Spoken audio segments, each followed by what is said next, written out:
Okay, good afternoon and welcome to The Real Me, Chapter 20, as we continue more than halfway through this book on Hashkafa, about finding out who you really are from a Jewish perspective. Chapter 20 is titled Keep Your Independence. I'm going to try to tie in this week's Parsha Shoftim in here. This chapter deals with peer pressure, basically. I have to sum it up in two words, peer pressure. It deals with peer pressure.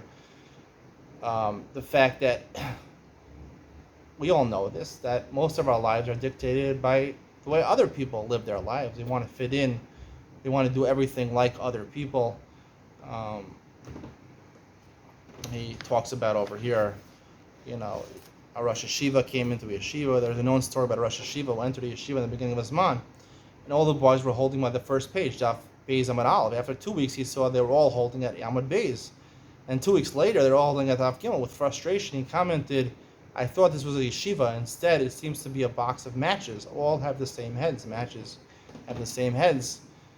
He said, reasonably, it should be you go into yeshiva. Everyone should learn at his own pace. The people who are more skilled in analytics should learn a little slower. The people who are more skilled in Bikiyas. Rav Chaim Kanievsky, even though he was the biggest, one of the biggest Gedolei Torah, the biggest Rabbanim of the generation, he was known for his Bikiyas. He wasn't someone who, analyzed things on a deep level like some of the Rosh Yeshiva, the classical Rosh Yeshiva. He doesn't have Sfarim like that. I think his father even told him, you have a head for Bikiyas and not for Bikiyas. And he listened to that. He would learn, he would finish shots and the whole Kol Torah Kula every year, make us see him. He stuck to what he was good at, Bikiyas. He learned 7 daf a day. We learn a daf a day, I think is a lot. So he says not everyone should be in yeshiva the same way. He's very frustrated. Now, obviously, when you go to yeshivas, usually yeshivas, when they learn Be'i and they're learning, or even Bikiyas, they're learning at the same hespec, the same pace. So it seems to be the author is a little frustrated with this, and whoever this Rosh Yeshiva that walked in on such a yeshiva was obviously frustrated with this yeshiva. But nonetheless, this is the way it's prevalent in yeshiva. He talks about, now most of this chapter talks about people learning in yeshiva because it's really catered this book for Avreichem and for people that are learning Torah. I'm going to apply it to other people in other situations in life. Peer pressure for people that are more affluent, have more money, to make weddings a certain way, to date a certain way, all the major concepts that we talk about in the pages of Mishpacha magazine that they harp on and ad infinitum, talk about all the time, the foods we make, the way we dress our kids. I know this. I have young kids. There's peer pressure to dress your kids all the same. All your kids have to dress exactly the same outfit, all from Melange, place here in Israel. I don't know. That store is okay. Some other stores maybe are okay also. There's peer pressure and everything, and everyone experiences this. You think it only ends after you graduate high school, but it really continues your whole life. Peer pressure is here to stay, and it's very sad, and we all know this is sad. It's just a Jewish problem. This is, a problem that everyone in the world faces.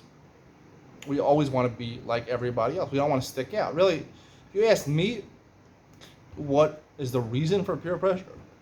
Why peer pressure is so prevalent and we can't escape from it? I would say it's like public speaking, or putting on a show in front of a lot of people, or stand-up comedy, or whatever, going in front of a lot of people and putting on a show, a performance.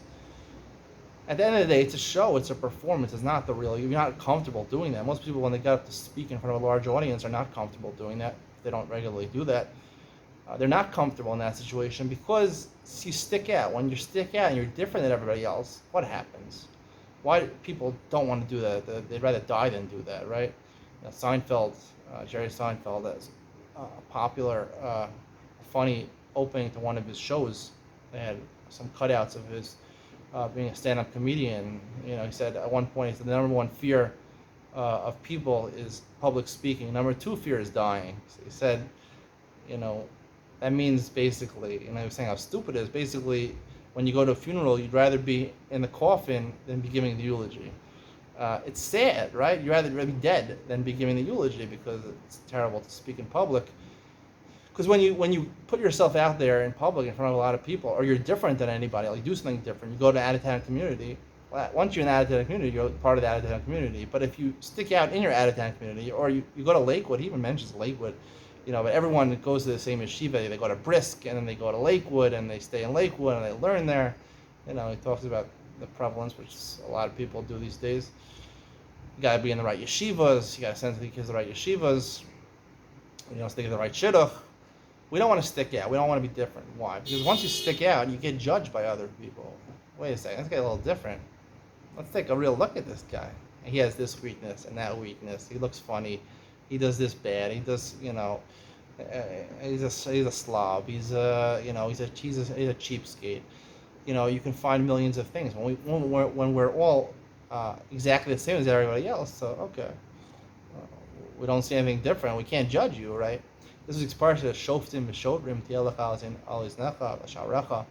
You should put judges. You should put shotrim, enforcers, policemen. So the classical Bali Musar say that shoftim v'shotrim are talking about you should put them on your organs, on your ears. You should watch what you hear, watch what you see, watch where you speak. You should put guards and policemen on those things. So you shouldn't say anything evil. You shouldn't say lashon hara. You shouldn't hear lashon hara. You shouldn't see, a woman, even a fully clothed woman. You shouldn't look at these things. I want to give a little different explanation about this part. Shoftim v'shotrim is that you should judge. You should place judges, like what the Medrash says, on your ears and your eyes, but you should ensure that you don't hear not bad lashon hara. You don't hear what other people think about you. You don't see what other people think about you. Be different. Be unique. Be yourself. Be comfortable in your own skin to the point that the policeman will will shut your eyes and shut your ears, that you don't realize or you don't care. Ultimately, it's so you don't care. But in order to get to not caring, you have to really not care, not hear, and not see what other people say about you. Don't read what other people say. Don't be so focused on what other people think about you. Obviously, this is a very hard thing to do. It's very hard. We all live in a society. We all live in a community. When you're in a community, expect to conform to that community.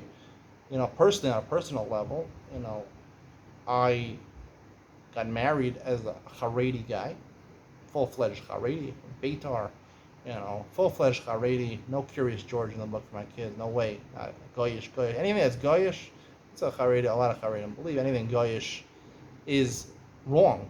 Goyim are evil. Every Goy is evil. So, I had that hashkafa, and slowly through the 5 years of my marriage a little more than 5 years, it's dissolved more and more to the point where I don't identify myself as Haredi, but I also don't really identify myself as anything. If I had to describe myself, I would say a modern Haredi, because there are parts of Haredi culture that I do believe in. Like, I've heard the phrase, what does Haredi even mean? Haredi means Chared l'Dvar Hashem, means that you're attentive and astute to Dvar Hashem, which is the Torah and mitzvos. Do you care about Torah and mitzvos? There are a lot of people out there that when it comes push to shove, they don't care about the Torah and mitzvos. If it's not going to fit in with their interest, when it's convenient, they'll keep Shabbos. If it's not convenient, they won't keep Shabbos. So Chared l'Dvar Hashem is that they're worried and they're astute and they care when obviously you're going to make mistakes, but you care about Dvar Hashem. That's Haredi, and I do believe that it's true to that. But the part of Haredi culture where it cancels out the entire world, or cancels out the technology and cancels out anything that has to do with the Goyish world. If Goyim do it, it must be wrong. That I don't agree with. I agree. I think the Torah mitzvos are limited, even though the 613 mitzvos, they're limited to certain facets and aspects of our life. Most of our lives, most decisions we have to make 20,000 decisions a day, are not centered on those 613 mitzvos. They're centered on human necessities and human wants. And that is something which we share with the entire world. So if you're going to look how to deal with human needs and human wants, you have to look where most of the world is not Jewish. Most of the world, even the Jews, the secular Jews or the modern Jews, the modern Orthodox Jews, they accept, the concept of secular education, the concept of technology, the concept of making your own decision, not deferring everything to Das Torah, not being afraid to make your decision. That's why I believe the reason for ever the reliance on Das Torah. It's more that people are afraid to make decisions. And so I'm going to say what the story. I saw a segment from Dave Ramsey. If you know what Dave Ramsey is, he's a talk show host that talks about finances. It's a specialty. And I was seeing a segment yesterday, and the person asked the question. My sister wants a loan of $5,000. Should I give it to her? So he obviously asks, some background questions. What's the situation? What's she using the money for? What's the likelihood of her paying you back? And I'm listening to him, and I'm like, I always hear this thing about Das Torah, and you have to listen to the Rabbanim. I'm like, who would I rather ask this question to? I ask a question to a Rosh Hashiva, right? Should I lend $5,000 to my sister? Or should I ask Dave Ramsey? Now, Dave Ramsey is someone, he spent his whole life talking about these things, analyzing these things.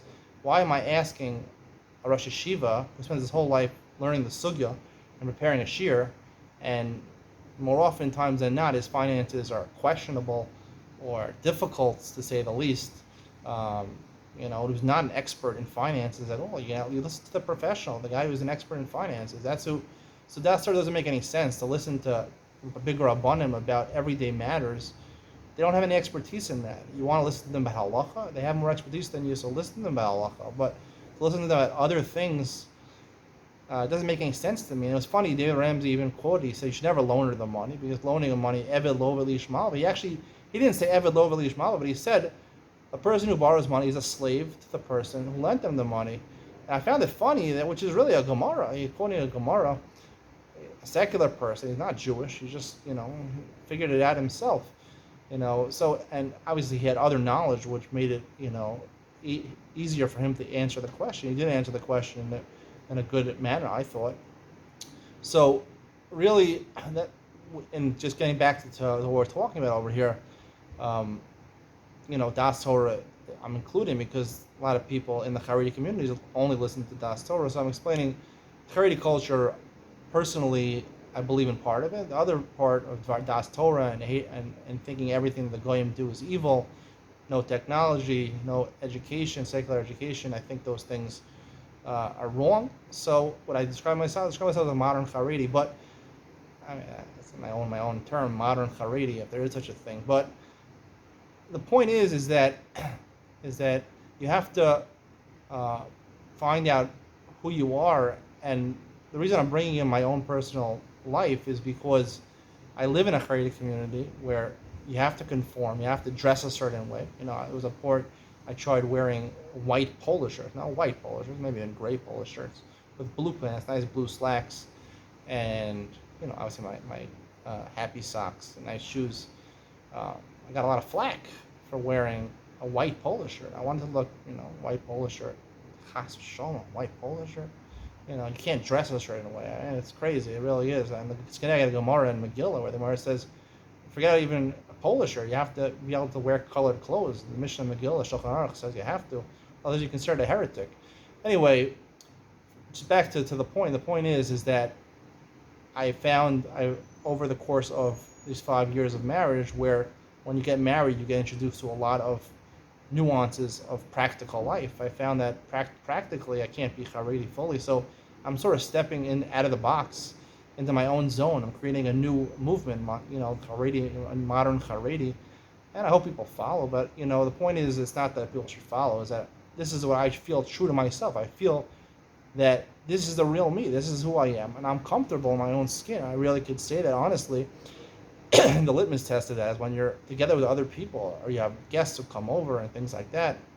How much of it would you say if you were just in front of your closest friends and family, when you have a guest who's not familiar with you? Everyone wants to put on a good impression. So what part is really you, and what part is just a show? And unfortunately, for a lot of people, their life is a show. That's what it is. Sometimes they have no uniqueness themselves. They have completely abandon all their uniqueness to make sure they don't stick out in any which way of society. Meaning they'll present themselves one way to a frum person, and present one way to a Hasidish person, and one way to their doctor, and one way to their children, one way to their wife. The way everyone is supposed to act towards your wife, towards your children, towards your doctor, towards your friend, towards your Talmidim, towards your Chavrusa. you know, towards your employer. You act the way that you think everyone else is acting, where you would completely lose your anochias. And he says in this chapter, honestly, he says this, that the only person that you should be caring on the perspective of what you are is you. You should care the most what your perspective is. He brings to the beginning, he says, each person can be looked upon with different respect. Let's take, for example, a person with a distinguished position in Torah learning. He's a Rosh Hashiva. Of course, he's Rosh Hashiva, and Yeshiva 400 students. He says the students look at him in one way. But then when he comes home, right, he's a 3-year-old daughter. She has a picture of a superhuman who's responsible for her life and well-being. Then he has a 15-year-old son who's a picture of a responsible, reliable person who's involved in learning with his business. Then, he talks about the Chavrusa, and he talks about the doctor that he sees and things like that. He says the only vision, and everyone takes photos, has their perception of what he is. The only perception that should matter is your perception. But unfortunately, the truth is, right, like the adage goes, the only person in the world that you can't see is yourself. I can look into this camera and I can see a representation of myself, a digital image of myself. Take pictures, you can look in the mirror, you can see a reflection of yourself. You can never actually see how you look completely. Which is sad, but that's the truth. But doesn't mean but when you all know the truth, that you want to be as close to yourself and as attentive to yourself and not as attentive to what other people think about you. I can honestly say at this point in my life, I really don't care what other people think about me. There will be times I will conform because it's going to make people upset if I don't conform, and I don't want to have people upset with me, and I want to have relationships with people that are important to have relationships with. I will forego on some of my uniqueness in order just to make them feel comfortable. Obviously, you have to gauge, when it's appropriate or when it's important to be unique. Major things in my life, like being unique, like setting up a YouTube channel, is not unique. It's not normal for a Haredi guy to have his own YouTube channel and put out 40 shiurim a week and make vlogs and things like that. It's not accepted. A typical Haredi guy who came learning 20 years in yeshiva. What I'm doing is completely unique, and to have a smartphone, we're not going to talk about whether it's filtered or not. But if you have YouTube, it's hard to put a filter on YouTube. That's my business. This is what I do. I'm on YouTube, and this is my life. And ultimately, it's extremely hard to do this, but you have to just negate and don't care what other people think about you. And the only way you're going to do that, right? The reason people don't want to stick out is because they'll be judged. They'll be judged by other people. The only way to avoid that is to make yourself the best possible person you are, to work on yourself, right? To make yourself the best possible person you are, the most comfortable you are with yourself. Because then when you stick out in front of other people, you won't care, because you'll come off as a really strong, as a really smart, as a really confident, person. And you'll actually want to stick out, because people stick out and say, "Wow, this guy's really unique." Most people, the reason they don't want to stick out is because they have so many weaknesses. They want to hide their weaknesses. But if you don't have too many weaknesses, if you're really good at a lot of things, right? Like people have talents, they want to show off their talents. So the other parts of life they want to hide.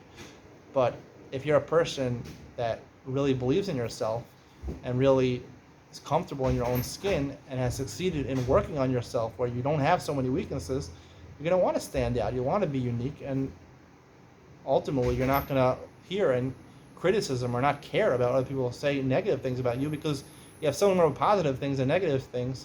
So if someone says a negative comment, who cares? The rest of the world is just thinking positive things about you.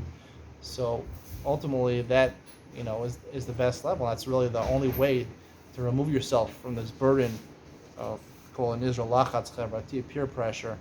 That's what I like to say about this. So that's what the Parsha, Shoftim V'Shotrim, you should judge yourself. You should put policemen, that you shouldn't hear the criticism of other people. You should be so confident in yourself, so happy with yourself, so proud of yourself that you want to show it off to everybody else. And even then, when you're showing yourself off to other people, you're not going to care what they say, because you're going to assume they're going to say positive things about you. You're going to be happy with yourself. Other people will be happy with you. And ultimately, you will succeed in freeing yourself from this deadly thing called peer pressure. Hope you enjoyed today's share. See you in the next one.